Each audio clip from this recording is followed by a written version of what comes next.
to take it around the country and meet people. So this is like, the fact that you've stayed for the Q&A, thank you.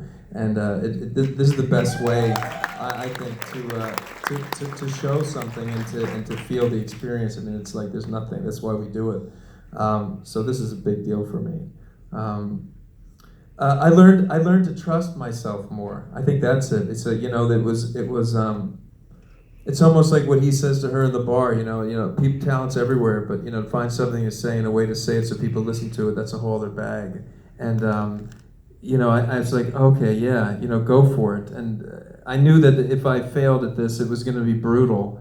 And it still may. It comes out in 2 weeks, but the truth is, it's not brutal because I made the movie that I set out to make exactly. I feel a lot of gratification just by it's the thing I felt inside, and I was able to make it with people that brought so much love to it. So I learned to just trust myself more, and as an actor, I learned that I'm better when I'm directing.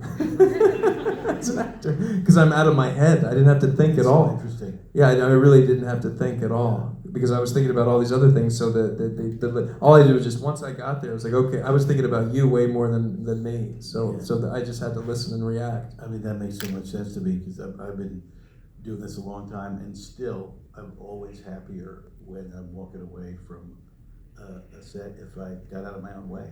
It's like it's an endless. Yeah, that's the goal. Endless process of figuring out how to get out of your own way.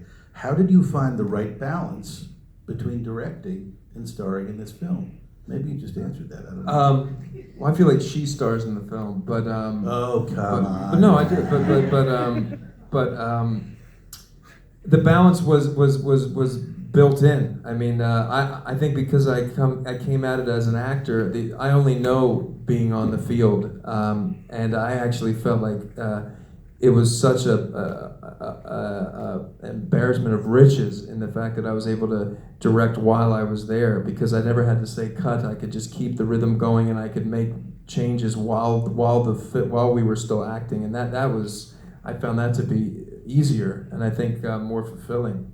And I think the fact that I co-wrote it, I knew exactly what I wanted, what I needed in every scene. I wouldn't know how to make a movie that I didn't have a part in the writing because I would constantly ask the writer, what did you mean by that? But I never had to do that. Right. And so it really felt like I wasn't wearing all these different hats. It felt like, yeah, that makes sense. You write it and then you ask people and hopefully they'll say yes and then you shoot it with them and then you edit it and you put it out.